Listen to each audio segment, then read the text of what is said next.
Ngayong araw na ito ay nais po namin kayong i-update sa nangyaring insidente noong March 14, 14, sa lungsod ng Maynila na kung saan yung grupo na umiikot sa Metro Manila na riding in tandem robbery hold up ang style at yung iba na naging biktima nila ay napapatay nila. At ito mga taong ito ay umaabot din sa probinsya. Ah, Base nga po sa mga napaulat, may mga nangyari pa sa Baguio, sa Cabanatuan, sa Nueva Ecija, and so on and so on. Now, mga kababayan, isa po sa nabiktima nila ay isang retiradong pulis ng lungsod ng Maynila. Nagretiro na walang indulto, maayos, at naging mabisang pulis Maynila. Uh, Kalulungkot mang isipin, sumakabilang buhay po si George dala ng mga lokong ito. And you already know that we asked for them to immediately surrender, particularly yung mga kasama nito. At nalaman nyo na rin na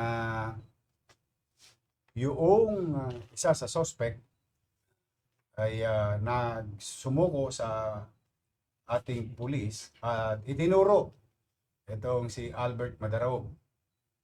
At dahil po doon sa mga ilang testimonya niya, may contradicting testimonya rin ito, but be that as it may, malugod po naming ipinaalam sa lahat ng tagalungsod ng Maynila.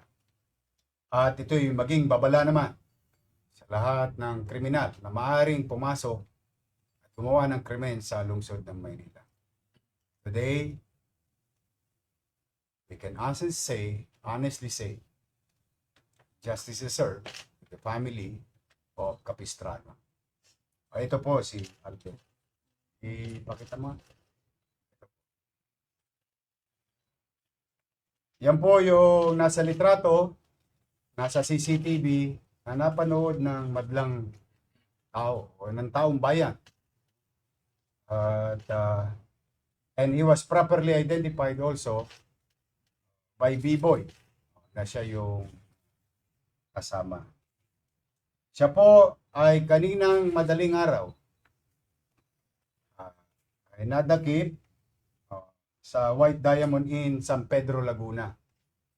Base na rin sa mga impormasyong ibinigay ng publiko. Kaya ako po on behalf of the family ng Capistrano family, on behalf of the people of Manila, maraming salamat sa taong bayan na nagbigay ng impormasyon sa amin na ito nag-check-in sa Nueva Ecija, sa Cabanatuan, paikot-ikot sa Arayat, pati sa San Mateo, kung saan-saan po ito nagpunta at nagbibigay ng impormasyon sa ating kapulisyahan ay mga taong bayan.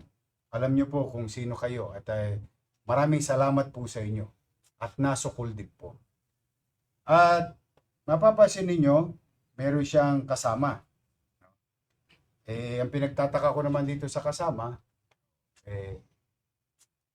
alam niya ng wanted yung kasama niya dahil sila'y magnobyo. Nakisapakatu ito. Alam niyo po, bawal po yun sa batas. I will let the justice system run its natural course. Pero sigurado po, ito po ay masasama sa kakasuhan. Kasi itong lokong to, kaya naman ay talagang taong bayan ay nag-aalala kasi ito po ay tumatakbo sa mata ng batas na considered armed and dangerous. Isang bagay na siyempre kahit naman sinong mamamayan, kapag nakakita ng kamukha niya, inuulat sa amin. At napag-alaman din na laging may kasama. Ngayon ay natuntun, pagkasama sila, ay syotahon nitong Albert. Sila po ay haharap sa husgado sa mata ng batas. Bakit ito hinanap bukod sa manhunt na ginagawa ng PNP or Manila Police District.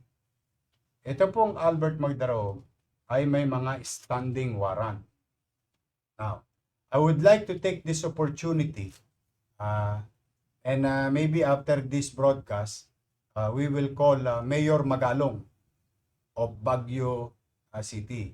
Sapagkat ito'y pinanggigigilan din po ni Mayor Magalong. In fact, may balita po kami na may patong din po to sa ulo o papremyo nga, masasabi, o sa salitang kalsada.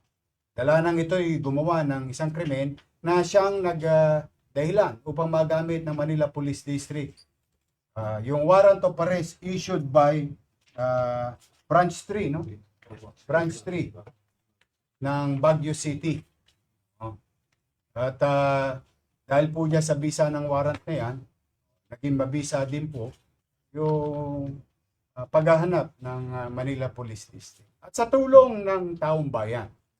Kaya talaga pong napakalaking bagay na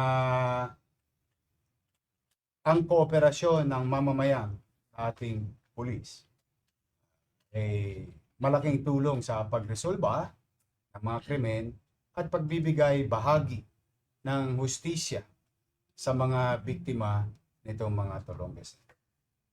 Ulitin ko po, ang nasa inyong harapan ay si Albert Magdaraog, kasama ni B-Boy na suspect. Bagay, inamin yun. Tama, inamin mo na, di ba? Pinaril mo. Ilang beses? 2 beses po. Isa po tumama po sa akin. Tumama sa kamay mo. Ayan.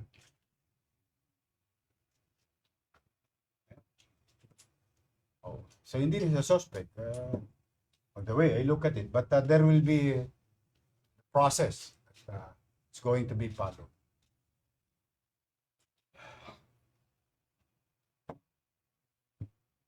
Ito naman babae. Hindi ko naman maintindihan.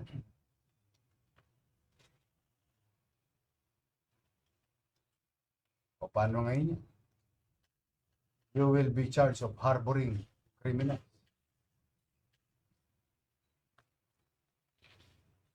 Kilala mo ba si George? Ha? Nakita lang po namin na may suot po siya ng alahas. Yun talaga ang lakad nyo. Opo, yun. Sinong pinuno ninyo? Si B-Boy po talaga yun. Sabi ni Bibo, ikaw daw eh. Hindi po. Oh. Sabi ni Bibo, ikaw daw ang mastermind. Lakad ko po talaga, trip po talaga lakad. Oh. Tapos nagtago po ako nagkaroon po ako ng warrant sa Baguio.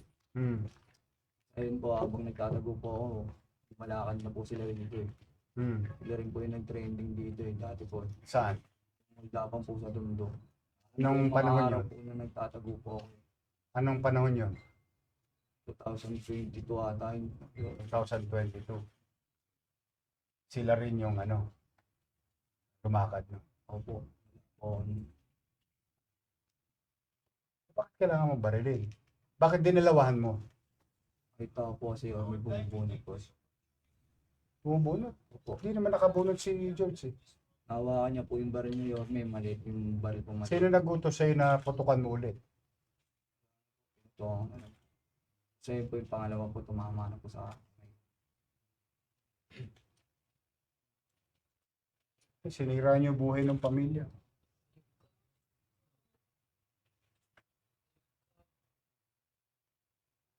Walang kasaysayan.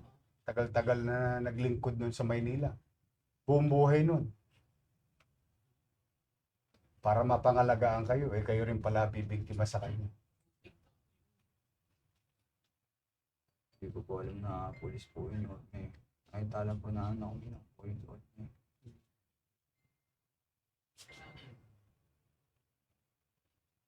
Bakit kayo dumiskarte sa Maynila?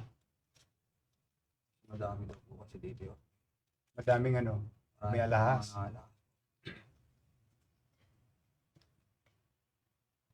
Ba't di ka pa sumuko? Sumuko na si Biboy. Takot po ako yun. Ba't ka natatakot? Lalalaman mong pulis ang pinatay mo. Opo.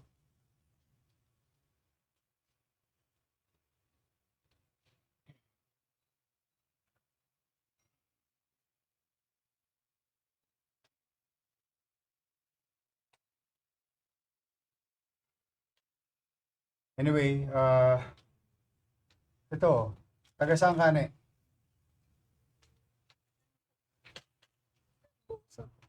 Herbosa.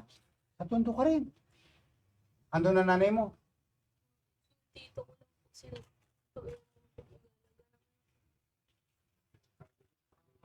Ha? Sa may alkalde ka?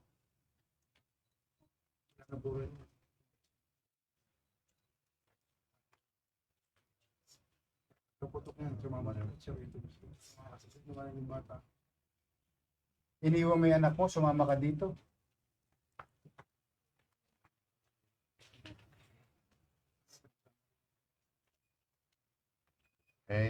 Papanagutin niya sa mata ng batas.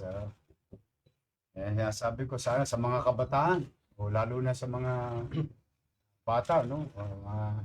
Alam nyo, ganda yung kayo'y nai-inlove. Kayo'y kakaroon ng partner sa buhay. Pero kung sa tingin nyo naman, tulad nito, gari mo, may anak. Tapos iiwanan mo yung anak mo, pipiliin mo, criminal na boyfriend. So anyway, gusto ko lang pong at least mabigyan ng tuldok. After, ano ba ngayon? 20, 10 days. 10. 20 ano ngayon? 24. After 8 days. As we have promised the people of Manila, kami po ay bilang gobyerno at organisasyong pulis. Maaaring hindi perpekto ang aming organisasyon among ourselves. But we guarantee you, we will not tolerate abuse. The same manner, pagka ginawa ninyo sa Maynila, yung krimen, talaga pong hahabulin namin kayo, whether the following day, mahuli namin kayo 1 week after, 1 month after, 10 years after, it doesn't matter to us. We'll make you pay and be brought to justice. We are certain about these rules and policy. Now, having said that, bago ko po ibigay ito sa media, dahil puno-puno po ng in fairness po sa ating mga media, talagang nag-aantabay ito mga ito ng balita at update. Ayun. Now, next, kung nanonood kayo, kayong tatlo na basag kotse gang na may huli kayong biniktima sa Maceda Street, meron na kaming mukha ninyo. Alam namin taga saan kayo. Malapit lang kayo. You're about 3 kilometers. Maring pinagtatawan-tawanan nyo kami ngayon. Ulitin ko ha. A few weeks ago, may insidente sa Maceda. Basag kotse gang. Nananahimik yung kotse, binasag ninyo, ninakawan ninyo. Taga-Tindalo kayo. Maring hindi kayo umuwi ngayon dyan. Ulitin ko ha. Kayo ay properly identified. Kung ako sa inyo, bakit ayaw mo nga sumuko? Natakot po ako kasi po, yung pinatay ko po, pulis po. Hindi ko po alam na pulis po yung nadali ko po. Oh. Kaya binibigyan ko kayo ng pagkakataon, kayong tatlo na involved sa pagbasag ng kotse sa Maceda 2 weeks ago. Ako sa inyo at sa magulang na yon, ay surrender nyo na po ang inyong anak o kayo mang nanonood ngayon. Ulitin ko ha, kayong tatlo, grupo, na nambasag ng kotse sa Maceda Street, mananghali. Broad daylight. Wag nyo nang hintayin, nakita nyo yung sa kodli ko. Na baka alam nyo, may insidente. Buto ito, nung nakita ni Anisete, tinaas kagad ang kamay. Akala namin bubunot dahil as he is considered armed and dangerous with capability to intent to kill. Kita ninyo yun.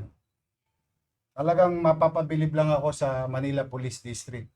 Dahil kahit anong sikip sa dibdib, galit at inis kapwa nila, patuloy nilang kinikilala ang hustisya o pamamaraang makatwira.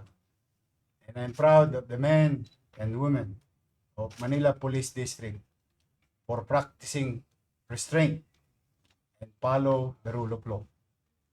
But, ulitin ko, hindi lahat araw-araw Pasko sa kriminal. May Pasko rin sa pulis. Baka mamaya sa kalsada pa kayo madisgrasya. Kaya binibigyan ko kayo ng pagkakataon at bibigyan ko kayo ng panahon. Iisa-isay ko kayo ilabas dito. Pero for the meantime, we are focused with this incident and you're next. So to those who are watching, stay away from Manila. If you want to commit crimes in Manila or plan to commit crimes in Manila, it's not worth it. Ano, sulit ba? Sulit bang ginawa ninyo? Sulit hindi. Kaya ninyo. Kaya kung gusto niyo magbagong buhay na kayo, mukha namang hindi kayo makikinig sa akin magbagong buhay. Pero kayo dito sa Maynila. Hahabulin namin kayo. Layo ng, ang dami yung impormasyon dito. Nabol sa Cabanatuan, nabol sa Arayat, sa Bulacan, sa San Mateo, sa Marikina, punta pa ng Maynila. Tapos Laguna. Ano ang dami nagbibigay ng impormasyon ng mamamayan. Talagang inano ng mamamayan. Pag nakakakita ng postura niya, ng itsura niya.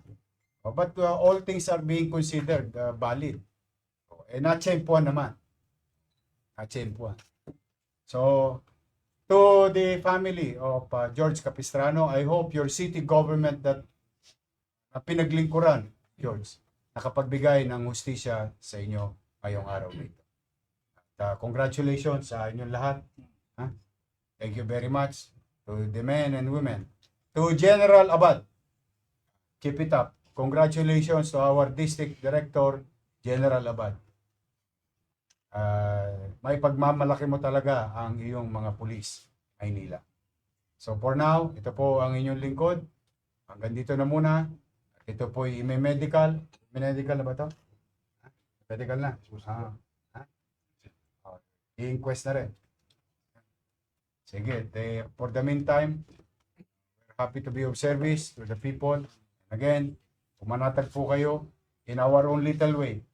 As your mayor, hanggat ako po ang alkalde ng lungsod ng Maynila, ay pipilitin ko po sa abot ng aking makakaya 10 ng aking mga kasamahan na naglilingkod sa bayan na ang ating lungsod, baling luma, maging maaliwalas, at panatag ang pamumuhay. Mag-iingat po kayo at kung meron po mga complainant na sa tingin ninyo ay biktima rin ito, ay maaari po kayo makipagtulungan sa Manila Police District. Magandang araw at pagpalain nawa kayo ng poong may kapal. Manila, God first. Manila lang tsaka Baguio. Manila lang po tsaka Baguio. Sir, Pero balikan. ilan na yung napatay mo? Isang beses pa lang po yun. Yun ang record mo? Opo. Sir, balikan natin kung paano nyo pinlano yung krimen. Pwede bang pakwento sa amin? Kilala nyo po ba itong retiradong Pulis Maynila natin? Kaya siya yung target nyo. Pakwento po. Paliwanag po sa amin, sir. Hindi po namin kilala si Tata George Capistrano.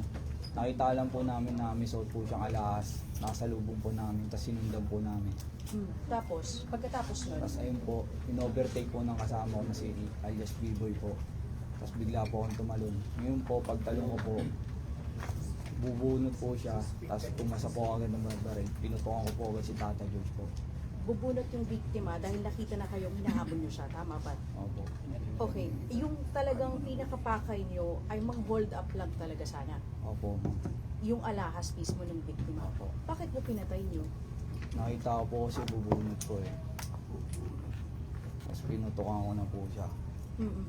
Itong driver ng getaway vehicle nyo po, ang sabi niya noong nakaraang linggo, hindi niya alam na babarilin nyo yung biktima. Totoo ba? O alam niya na may plano talaga na if talaga may makita kanyang may armas itong biktima, ay papatayin, puputukan ng baril? Wala po sa plano yun eh. Yung nalaman po namin may baril, doon po kami nalaman na naputokan po eh. Mm. Tsaka may baril din po siya, hindi lang po ako yung may baril. Yung driver. Opo. Okay. Pagkatapos nyo na ginawa yon at binaril yung biktima, saan kayo pumunta? Anong una yung ginawa? Dumiretso po kami sa Arayat, Pampanga po. Pagkatapos, Nagbihis po. Tapos ginamot ko po yung sugat ko, yung natamaan ko po. saan ka natamaan? Sa kamay po. Okay. Anong nakuha nyo ulit doon sa biktima natin? Bracelet po, tapos sing-sing, tsaka po isang baril. Tama ba ng Wala po. Wala pong kwintas yun. May suot yun. Wala pong kwintas po. Meron. Kitang-kita ng asawa. Kinalag Wala pong hinagtak na kwintas po. Ano yung hinila mo sa leg? Ano po, bag po yun, Yorme. Hinihila mo yung bag Opo, inila ko po, di po matanggal kasi po nakaano po yun. Swing bag siya. Opo. Mm. Wala pong nakuwang kwintas po, Yorme. Meron. Magsasabi po ako ng totoo, bracelet lang po, sing-sing, tsaka po baril po. Asan na yung baril? Inabor po ni alias B-Boy po. Yung baril na ginamit mo, asan na? Ayun po, Saan? na-recover na po. Recover na. magkano lahat ulit yung pinagbentahan nyo doon? Kasi ang sabi, naghatian kayo eh. Opo. Magkano yung nakuha po? Umabot po ng tag 300 po kami. Tag Bali 600 po kayo. lahat. Ganun po. Saan yung binenta? Si B-Boy po yung nagbenta eh. Pagtimbang po ng alahas po, siya na po nag-dispatcha ng alahas po.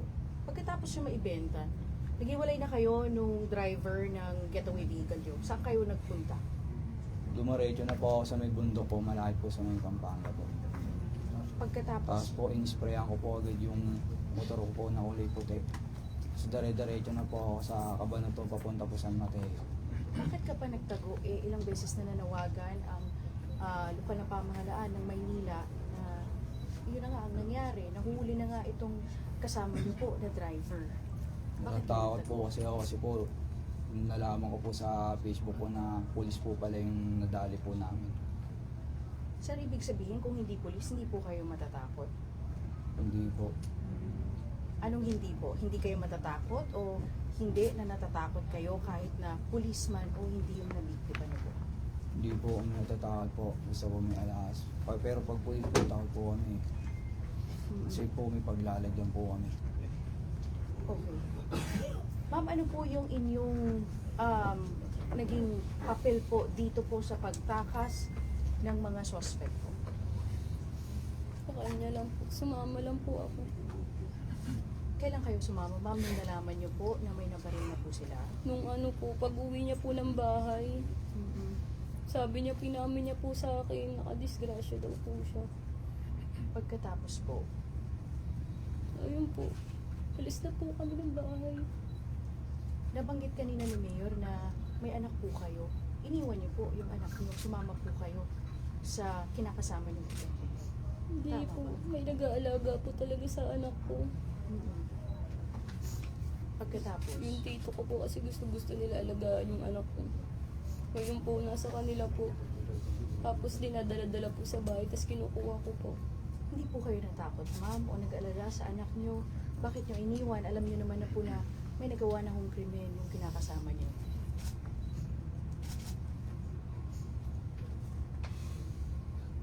Ano yung nasa isip niyo ng mga panahon na yun, ma'am?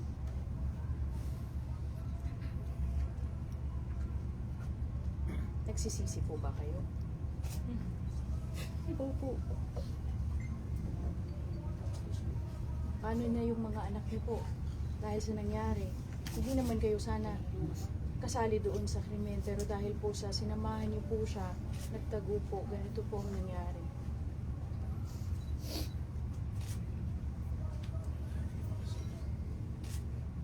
Sir, ano po masasabi niyo sa pamilya dahil po sa nangyari? Sa pamilya po ng biktima, lubos ko po pinagsisisihan yung nagawa ko po kay Tata George Capistrano. Hindi ko po inaasahan na ganun po yung mangyayari. Pakay lang po namin yung alahas po, hindi po yung buhay. Sana po mapatawad niyo po ako, lubos ko po pinagsisisihan yung nangyayari po. Walang ganun. Balik mo yung buhay. Patawarin ko lang. Sir, saan kayo nahuli mismo ng mga kapulisan natin? Sa may Laguna po, Santa Rosa, Laguna po sa hotel po. Nung nakita niyo po yung mga pulis natin, ano po pumasok sa isip niyo na hindi na kayo umalis? Ginawa ko po, tinaas ko po agad yung kamay ko. Tapos yung sinabi po nila pa, dumapa na po agad ako. Alam Ayun niyo po. na yun na talaga ang pake ng mga pulis natin. Buti hindi ka Pwede naglaban. magtanong. Sa istorya ko lang, paano nahuli to, Mayor? Local police nung nung Ito, probinsya na to. follow up. Sir, Anisete pa, kwento mga paano napunta sa ito? Sir, baka pwede dito tayo sa Oh. Kunting eksena lang para sa istorya lang. Kaya yung mga public information. Hindi, pang ano yan, pang MPD story to eh. Angulo ko sa MPD. Sir, ganito po kasi yun. Yun nga po sa relentless effort na ginawa po ng Manila Police District sa utos na po ng ating puting mayor. Nagtuloy-tuloy po kami yung painstaking effort po with the help of technical and other human intervention kasi na-allocate namin po siya sa series kaya tuloy-tuloy po yung follow-up. Actually, ang talaga i-serve po namin dyan is by yung warrant niya dahil na-file na nga po yung case namin ng robbery with homicide. Ito po, ang nangyari po niyan nung meron na po kaming iniisa-isa ng mga establishment para ma-allocate po sila. Lumabas po itong niya, kinakasama niya. Na which is kakaiba dahil kasi siya lang po yung naka-face mask. Base po sa mga information namin, talagang lumalakad po sila na naka-face mask na dahil public na po sila, figure na po sila. Makikita at makikilala, base na rin po sa panawagan ng ating buting. Kulot eh. Hindi rin po siya sumuko. Unique. Kaya yun po, nung pumasok ulit siya sa kwarto, inaya niya na po palabas itong si Logie. At yung nga po, paglabas nila, nandiyan na si Logie. Inano naman po, sinabihan siya kung sumuko. Nag-ano naman po siya, nag-voluntary, dumapa na po siya. At hindi daw po siya lalaban. Hindi nalaban. Hindi po. Ferdinand, clarify ko lang, bahay po yung kanilang pinagsistayan? Parang Hotel, ano siya sir? hotel po, Inn. inn po. In. Okay, mga anong oras po ito at kailan mismo sir? Kanina po may mga Sa madaling picture. araw, in between po siguro ng 4 to 5 a.m. po. Okay. Robbery with homicide po itong kaso nilang dalawa. Yung case po ni Tata George Capistrano, yan po yung robbery with homicide. Okay. Ang sinundan po namin is yung by virtue na po ng warrant of arrest dahil hindi po siya nakakatin ng hearing doon sa Baguio Mga pala, RTC. before we continue, si Cesar Pakisuyo, tawagan si Major Magalong.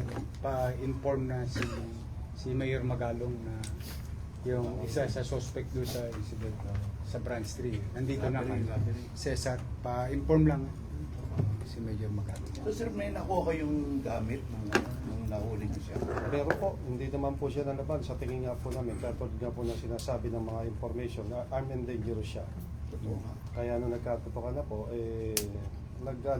nag-hit naman po siya, dumapa. Anong klaseng baril, Colonel? Initially po, ito is parang pistol. Pistol. Isa-subject po natin yan sa ballistic examination para po ma-determine kung mag-match po yan doon sa mga ginamit na doon kay Tata George Capistrano.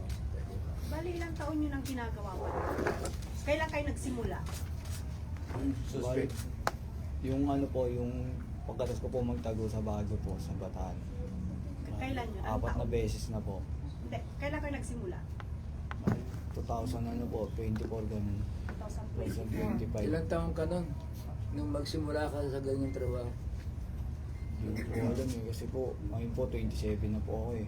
27. So simula ngayon, hindi ka pa nakukulong? Hindi ka pa Nakulong na nakukulong? po ako. Kaso ko po puro tep po. Nakaka-yes. Mabababa. Okay, anymore? Ay, sir, wait lang. Yung case niya po, hindi pa pwedeng i-ano sa murder. Kasi diba, sinadya naman talaga niyang barilin. Magpasa siguro kami ng may mga witness naman na bago, magpasa kami ng affidavit para ma-amin. Si Mayor? Si Mayor Magalong. Ano? Saglit lang ha. Mayor Magalong. Hi, Mayor. I have good news for you. Yung isang suspect mo dyan na loko-loko, taga Maynila. Nadali na namin. May warrant to sa Branch 3 ng Baguio. Oo, in-update lang kita. Tapos Ipaprocess lang namin. Tapos, at least, send our regards to the victim that, we're happy to be of service to people of Baguio. Aha. Mag-iingat ka. Ha? Thank you. Okay. Sige, bye-bye. At least alam niya na kasi may interest din ng Baguio sa kanya eh. Marami may interest dito actually. Yun yung visa ng pagmamanat pa sa kanya. Nagpatuldok yun dahil marami siyang standing warrant eh. Anyway, I feel bad for them but I think it's more than anything else the justice that the family deserve. Yung mga biktima nila at yung mga nakaraan nilang biktima. And of course, yung future, mukhang magiging ano to eh. Lalago to, magkakasungay. Magiging dragon to mga to. Kasi kita mo, 23 anyos ka nung unang dumiskarte. Mga 24 po. Mga 24. Yung mga previous nyo bang na-hold up or nararap, ano yung binibenta nyo din lahat? Binibenta po. Pinaghahati-hatian nyo Opo, din? hinahati Ilan kayo po. sa grupo? Regional. 4 po, ganun. Minsan po, kadalasan po, 2 lang po talaga kami. Pero tinuturo ni Bibo, ikaw ang mastermind eh. Yun po yun. Sino talaga nagplano? Nung sino yung sabing barili mo pa? Ako na po. Ikaw na yun. Yung dito kay... Hindi po ako master na. Yung kay dito kay Tata George, kanino nyo binenta yung alahas niya? Si B-Boy po na po yung nagbenta nun eh. Pinakita lang Sabi po ni Bibo, ikaw daw may hawak eh. Tapos nga, binawasan mo pa raw ng 200 dahil may utang daw siya sa'yo. Hindi po totoo. Hindi, yun ang sinabi niya rito. Kaya 100,000 na lang Oo, napunta yun sa o. kanya. Kita mo, naalala nila. Yorme, hindi naman po papayag ng ganun yung Oh, party. exactly. Ang po ni Yorme. Correct. Magkakabukulan. Opo, Yorme. Hindi, totoo naman, di ba? Hindi uso sa kalsada yung bukulan eh. Suntukan ng abutin nun pagka nagkabukulan. Pero sabi niya, may utang ka raw siya sa'yo ng 200. Inawas mo. Kaya 100 lang daw nakuha niya. Hindi po totoo yun Yorme. Sino binukulan niya? Hindi ko alam. Basta yun ang sinabi niya rito. Kaya, Nagkabukulan pa. ha? Nagkabukulan pa po sila. Di ba? Narinig ko naman yung sinabi. Si Biboy nagsabi dito. Hindi naman ako nagsabi. Ulap daw Siya- na 200 yung... Binigay mo. Sinigil mo kasi siya ng 200. Kaya po. sandalan na punta sa kanya. Yung party po namin dun parehas po Yorme. Yun po yung matotohanan yun. Anyway, Sir, isang tanong na lang po. sure, go ahead. Yung tanong ng pamilya kasi, ilang beses na po kayong nakulong, may mga kaso kayo. May protector ba kayo? May financer po ba kayo? Kaya nakalabas-pasok po kayo sa kulungan. Wala po. Ibig Ang sabihin, kaso ko lang po, puro tech lang po. Tapos yung iba po, binubuno ko po. Ano po. kaya ka nakakapagpiyansa, nakakalabas po kayo. Binubuno ko po. Na ano ko po siya ng matagal. 2024. Pero walang, kahit na sinong malaking tao sa likod nyo, Wala po. organized na grupo, nakasali ka, Wala po. kayo lang talaga. Ikaw lang mismo. Pero may iba kang tropa na sinasakyan nyo rin. Sumasampa ka rin sa ibang, hindi lang kay B-Boy. Kay B-Boy lang po talaga. Kay B-Boy ka lang sumasampa. Kasi sabi ni B-Boy, may katropa ka raw. Wala po. May sinasampahan kang iba. Wala na po Yorme. Lahat ng ligtas ang ulo, inabot ni B-Boy eh. Ikaw lang ang nakabaon eh. Kaya nga po eh. Hindi nga. Yan ang sinabi naman dito, hindi naman ako may Dito sabi. yun. It's up to you. Sige, anyway, Okay, Mayor. at least one problem down, good riddance. Thank you.